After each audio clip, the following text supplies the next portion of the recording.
Nous allons voir au travers de cette publication que Jésus-Christ nous enseigne à nous comporter intelligemment vis-à-vis de ce monde.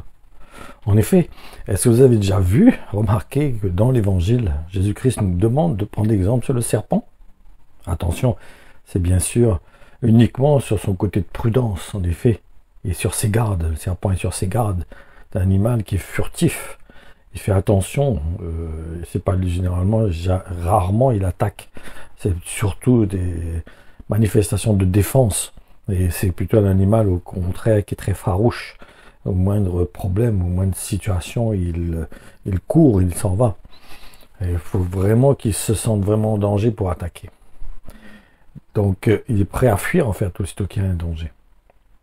Allons lire Matthieu 10, 16 à ce sujet. Écoutez, je vous envoie comme des moutons au milieu des loups. Soyez donc prudents comme les serpents et innocents comme les colombes. Ainsi nous voyons que Dieu nous demande de fuir le péché en réalité. C'est ça ce qu'il veut nous communiquer. D'être prudent vis-à-vis de ce monde, vis-à-vis des attirances, vis-à-vis des séductions, vis-à-vis de tout ce qui nous entoure. Et vraiment d'être sur nos gardes. Aussitôt qu'il y a une situation qui peut nous emmener à tomber ou à s'éloigner de Jésus-Christ, que nous puissions vaut mieux fuir. C'est de la séduction, la tentation, que plutôt de l'affronter et ne pas avoir la force de lui résister. Donc le Seigneur nous encourage à plutôt fuir les tentations, fuir les situations qui peuvent nous emmener à chuter, afin de garder notre pureté.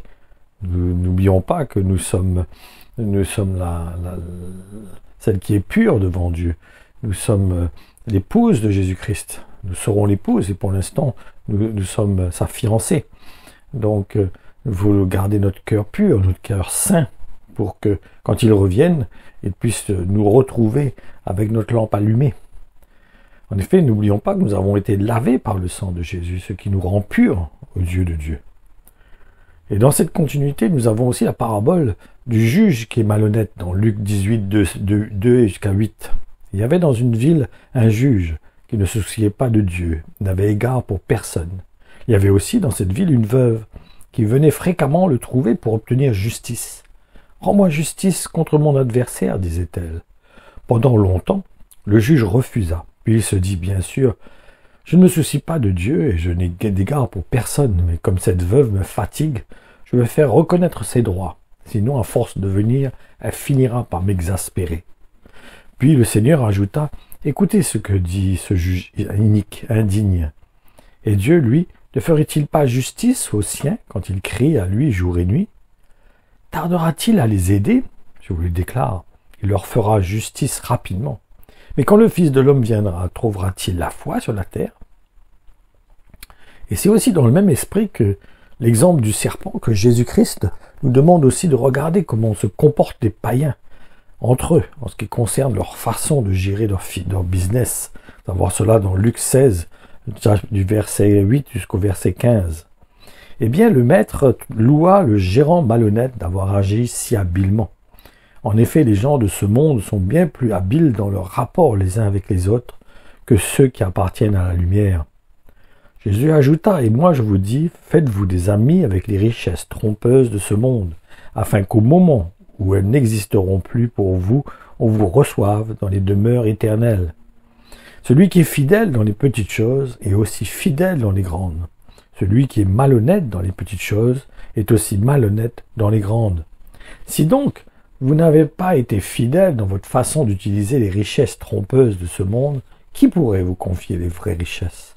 Et si vous n'avez pas été fidèle en ce qui concerne le bien des autres, qui vous donnera le bien qui vous est destiné? Aucun serviteur ne peut servir deux maîtres. Ou bien il haïra le premier et aimera le second, ou bien il s'attachera au premier et méprisera le second. Vous ne pouvez servir à la fois Dieu et l'argent. Les pharisiens entendaient toutes ces paroles et se moquaient de Jésus, car ils aimaient l'argent. Jésus leur dit, « Vous êtes des gens qui se font passer pour justes aux yeux des hommes, mais Dieu connaît votre cœur. Car ce que les hommes considèrent comme grand et détestable aux yeux de Dieu. » Donc, il faut vraiment considérer dans notre cœur qu'est-ce que le Seigneur veut transmettre au travers de cela. En réalité, nous voyons que certaines personnes s'appliquent à faire des choses bien dans leur travail. il s'applique dans des tâches mauvaises, dans des tâches qui ne sont pas la gloire de Dieu, mais leur attitude, leur motivation, leur détermination à bien faire, à bien gérer, à permettre aux gens de prospérer dans le naturel, c'est quelque chose de positif dans leur sens, dans l'attitude qu'ils manifestent, afin, dans leur attitude, de vouloir progresser, de vouloir faire du bien au travers de leur travail. Même si c'est pas pour la gloire de Dieu, mais c'est l'attitude que Dieu honore là, ce n'est pas le résultat de leur attitude, leur motivation que Dieu parle là, mais c'est dans le sens qu'est-ce qui les amène à vouloir permettre aux gens dans leur travail à être bénis, à prospérer. Et le Seigneur veut nous montrer par là que quand on s'attache à Jésus-Christ, quand on devient disciple de Jésus-Christ, quand on veut servir le Seigneur, il faut le faire vraiment de tout notre cœur. Il faut vraiment s'appliquer. Il faut vraiment se donner à fond. Il faut le faire dans une bonne motivation, dans une détermination de vouloir faire le bien au peuple de Dieu, de manifester l'amour. Donc surtout ce qu'il veut nous montrer par là, c'est la persévérance, le désir de bien faire, le désir de s'investir pour la gloire de Dieu, pour le royaume de Dieu. C'est surtout ça qu'il veut montrer. C'est la démarche, ce qui motive la personne à vouloir bien faire et emmener les gens à prospérer. Donc un chrétien doit être motivé pour faire du bien autour de lui, pour bénir les gens autour de lui, pour la gloire de Dieu. Donc cette histoire est aussi dans la même lignée que la parabole sur les talents. Surtout sur celui qui en avait reçu qu'un seul. Nous allons voir cela dans Matthieu 25, 14, 30. Et il faut surtout, avant de lire ces versets, il faut que nous comprenions que Dieu n'aime pas ceux qui sont tièdes, qui se reposent donc sur ses lauriers un peu comme si c'est acquis, le salut est acquis. Donc on dort, on casse une pause, on est tranquille, on a allongé dans le canapé, le genou l'un sur l'autre et on laisse les choses aller en pensant que ça y est, c'est gagné, c'est acquis, alors que c'est pas du tout le cas. Et là, dans ce verset de tiédeur dans l'Apocalypse, il dit qu'il vaudrait mieux encore être froid ou bouillant, mais certainement pas tiède. Il vaut mieux encore être froid, être repentant, avoir un cœur de repentance, reconnaître notre attitude, notre manière d'agir, notre comportement qui n'arrive pas à obéir au Seigneur. Ou alors au contraire être bouillant, être zélé, avoir ce zèle pour faire la volonté de Dieu, que plutôt d'être tiède, qui est une attitude de lâcheté, une attitude où on ne se sent pas responsabilisé vis-à-vis de ce que Christ nous a manifesté, l'amour qu'il nous a manifesté.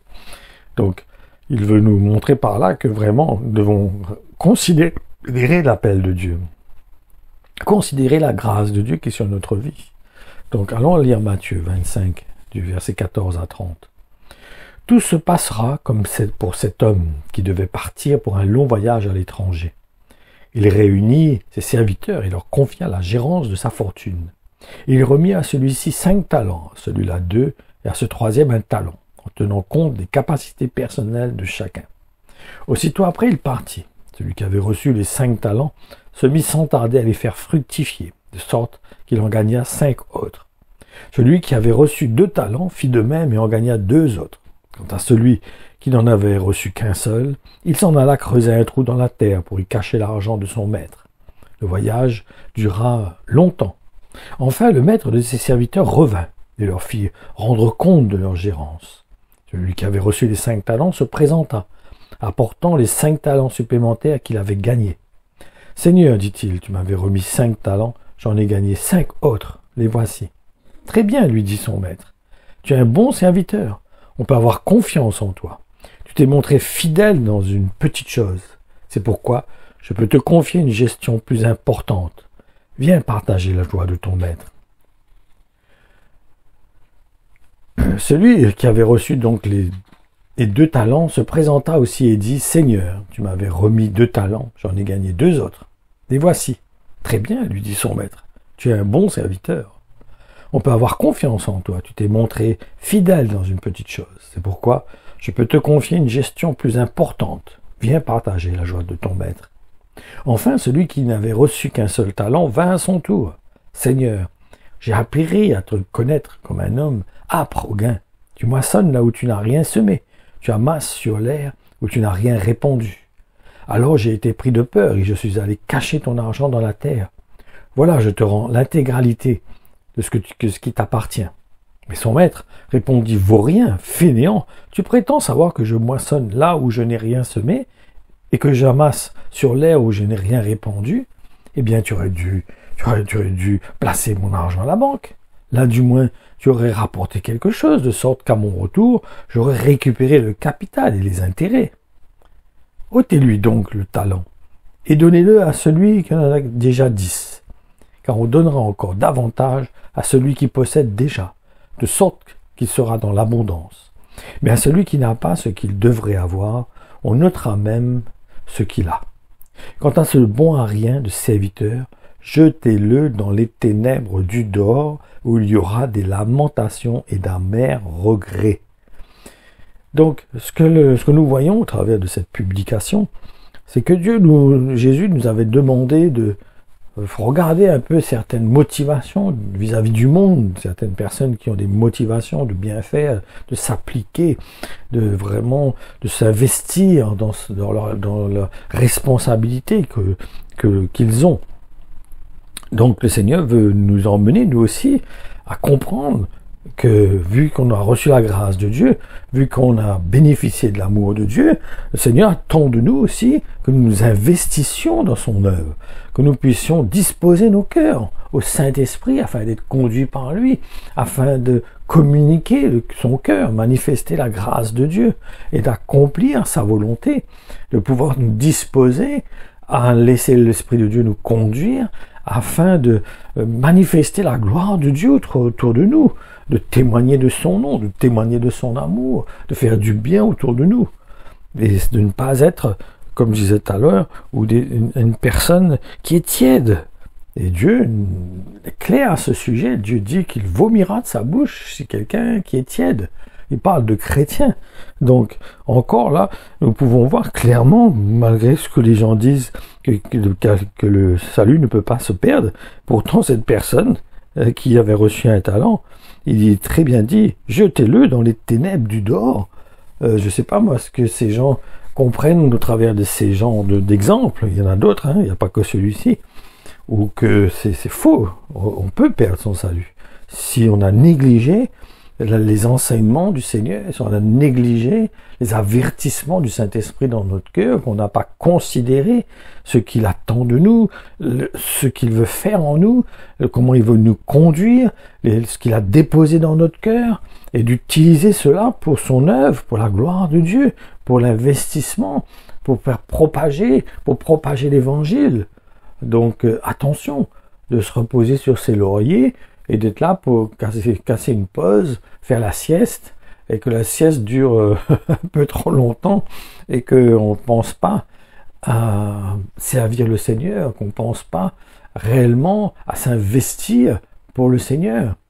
Donc c'est un avertissement que Dieu nous donne dans ses enseignements, à comprendre qu'il faut faire attention, il ne faut pas prendre cela à la légère, et de croire que ça y est, je me suis fait baptiser, donc c'est fini, tout est ok, c'est gagné d'avance, je suis sauvé, donc Inch'Allah. Non, c'est faux. Quand on regarde les enseignements de la parole de Dieu, nous avons celui-ci qui est dans Matthieu 25, mais il y en a d'autres avertissements qui sont donnés par Jésus-Christ lui-même, et qui nous avertissent.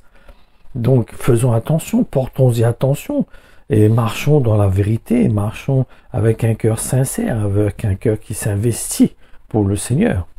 Soyez bénis par la parole qui est là pour nous fortifier, nous établir, nous emmener à compter sur le Seigneur et nous attacher à lui et à être prêts à nous repentir quand il y a lieu. Nous prêts aussi à nous attendre au Saint-Esprit pour qu'il saisisse notre cœur et qu'il nous emmène par sa grâce à le servir avec zèle. Que le Seigneur vous bénisse.